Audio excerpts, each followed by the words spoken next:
हालांकि जितना झूठ जनरल साहब और जनरल साहब के कुलीग और हुकूमत बोलते हैं वो सोशल मीडिया सारा एक टांग के ऊपर भी खड़ा हो जाए तो इतना नहीं बोल सकता। पहले इसे देखें कि 21 अगस्त को पाकिस्तान के army chief general Asim Munir साहब ने, हाफिज साहब ने, स्टूडेंट्स जो ज़बरदस्ती किसी एक हॉल में सहमे हुए डरे हुए स्टूडेंट्स इकट्ठे किए गए थे उनसे उन्होंने खिताब किया। इस खिताब का छोटा सा टुकड़ा मैं आपको दिखाता भी हूँ और ये मानना पड़ता है कि जनरल साहब ने गुज़श्ता 1-1.5 साल में जो जुल्म सितम किया है पाकिस्तान के लोगों पे, उसके बाद जनरल साहब की अपनी खुद एतमादी के अंदर और बोलने की सलाहियत में खासा इजाफा हो गया है। वरना जनरल साहब जब आए थे तो वो ठीक तरह से बोल भी नहीं सकते थे। ये सारों का यही होता है, जब जनरल मुशर्रफ आए थे वो भी नहीं बोल सकते थे, जब जनरल ज़िया आए थे वो भी नहीं बोल सकते थे। लेकिन जब आप जिस तरह से जुल्म सितम करते हैं, लोगों के ऊपर तशद्दुद करते हैं, तो आपको अपनी ताकत का एहसास होता है, तो आप कॉन्फिडेंट होते चले जाते हैं और झूठ बोलने में आप और ज़्यादा स्मूथ हो जाते हैं। तो जनरल साहब ने स्टूडेंट से खिताब करते हुए कहा कि सोशल मीडिया की जो तबाहकारियाँ हैं, उसके जो मुज़मरात हैं, उसकी जो इम्प्लिकेशंस हैं, उसके जो मनफी असरात हैं, उनसे बचाना यूथ को, यानी आप सब लोगों को, रियासत की जिम्मेदारी है। इसमें गौर कीजिए इस चीज़ का कि जनरल साहब अपने आप को और अपने 2-2.5 जनरल साहिबान को रियासत समझते हैं। हालांकि रियासत एक पूरा सिस्टम और एक निज़ाम है,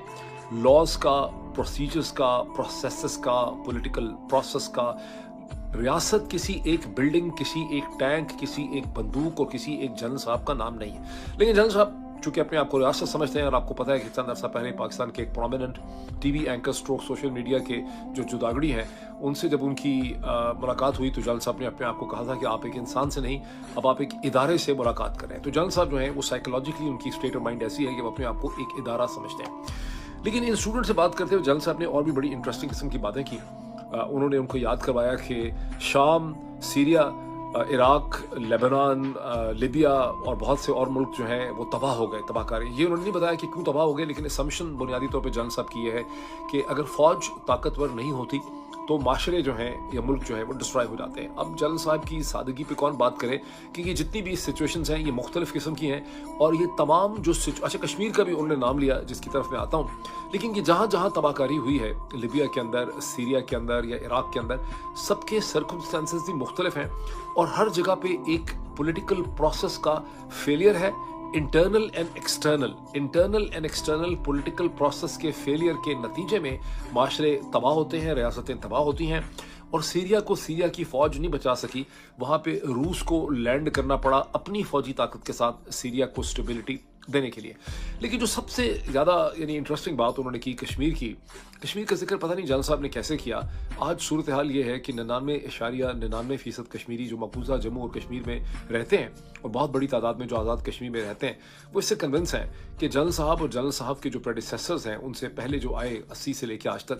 उनकी जो गलत पॉलिसीज़ थी, जिन्होंने कश्मीरी यूथ जो हिंदुस्तान के अंदर बहुत बेहतर इंटीग्रेटेड थी, कम से कम उनकी क्वालिटी ऑफ लाइफ बहुत बेहतर थी, उनके पास बहुत अमन था, उनकी एक रोब था उनका कम से कम जम्मू एंड कश्मीर में, उनकी तमाम सूरत हाल को तबाह कर दिया जब जनरल साहब और उनसे पहले आने वाले जनरल साहिबान जो हैं उन्होंने कश्मीरी नौजवानों के हाथ में बंदूक पकड़वाई, एक ऐसा जिहाद और एक ऐसी मिलिटेंसी वहाँ पे शुरू की जिसके एंड्स को ये मैनेज नहीं कर सकते थे, और जब चीज़ें मुश्किल हो गई तो ये सरेंडर करके उस सूरत हाल में से निकल गए। और थ्रू आउट इल्ज़ाम यह है कि अपने इंटरनल पॉलिटिकल रिक्वायरमेंट्स और सियासी ज़रूरियात को कश्मीरियों के एक्सपेंस पे पूरा किया, और जब उन्होंने आर्टिकल 370 ख़त्म करके उनके बुनियादी हकूक़ उनसे छीन लिए, प्रॉपर्टी के हवाले से, इन्वेस्टमेंट के हवाले से, वहाँ की सारी क्लाइमेट चेंज होगी, तो जनरल साहब के जो प्रेडेसेसर हैं जनरल बाजवा, उन्होंने टोटल मुकम्मल खामोशी और सरेंडर इख्तियार किया, उल्टा सारा मलबा इमरान खान के ऊपर डाल दिया और कुछ भी नहीं किया। आज मकबूजा जम्मू और कश्मीर के लोग जो हैं वो इस तल्ख हकीकत से अच्छी तरह से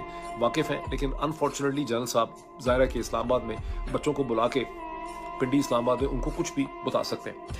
जनरल साहब जो है, अच्छा, एक मैंने जो चीज़ देखी है बहुत इंटरेस्टिंग, बहुत अफसोस की ये बात है कि जब हम छोटे थे या ज़माना जाहिलियत में या इनोसेंस के ज़माने में थे, हम समझा करते थे ऑफिसर एंड जेंटलमैन। हमारा ख्याल था कि ऑफिसर क्लास जो है ये बाकी लोगों से ज़्यादा सच बोलती है। शायद हम सिविलियन या सरकारी मुलाजमीन जो होते हैं, सिविल सर्वेंट्स, वो शायद इतना सच नहीं बोलते, हम लोग मीडिया में इतना सच नहीं बोलते, सियासतदान झूठ बोलते हैं। तो जनरल साहिबान जब भी कुछ कहते हैं, चूँकि रियासत है तो ये सच बोलते होंगे।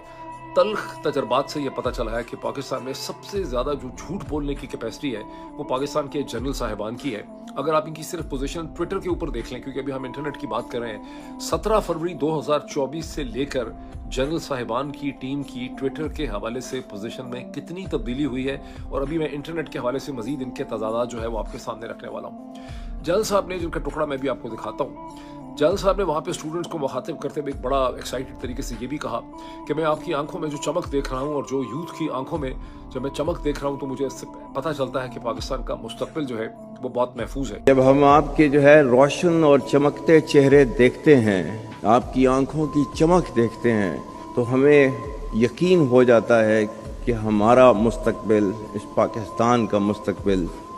वो मजबूत हाथों में। इस फुटेज को देखें, यूथ की आंखों में शायद ही कोई हो जिसमें चमक हो। ज्यादातर उनके अंदर मायूसी नजर आती है, खौफ नजर आता है, सहमे हुए हैं। उनको अंदाजा है कि वक्त के जाबिर के सामने वो बैठे हैं, उनको जबरदस्ती घरों से लाकर यहाँ बैठा दिया गया है। कोई बात अगर गलत कर दी, किसी ने सांस भी गलत ले लिया, तो उसके खानदान की जिंदगी जो है वो मुश्किल में पड़ जाएगी। और एक और भी इसमें बदनसीब किस्म की चीज देखें, इनमें से अच्छी खासी परसेंटेज ऐसी है कि उनकी अगर आप चेहरों को देखेंगे तो आपको लगता है कि वो नौजवान है हालांकि, लेकिन उनको हाई कैलोरिक फूड और डाइट उनको नहीं मिलती और वो माल नरिश लगते हैं और लगता है कि उनको क्लास ए प्रोटीन जो है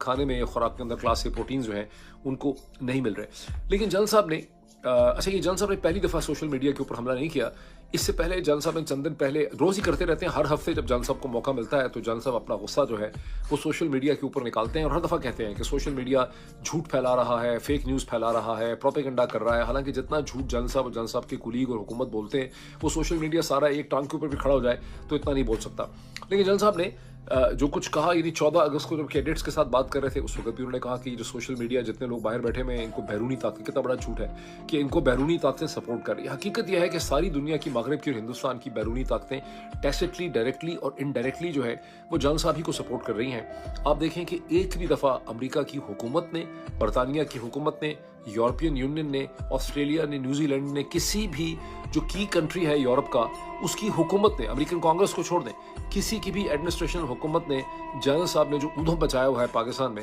उसके बारे में किसी ने भी क्रिटिकल कमेंट्स जो है वो पास नहीं किए। लेकिन जनरल साहब कह रहे हैं कि बैरूनी ताकतें जो है वो सोशल मीडिया के पीछे खड़ी हैं। कोई जनरल साहब से पूछ ले, अगर कोई आज़ाद माशरा होता, कि भाई कौन सी बैरूनी ताकतें जो है इसके पीछे खड़ी हैं।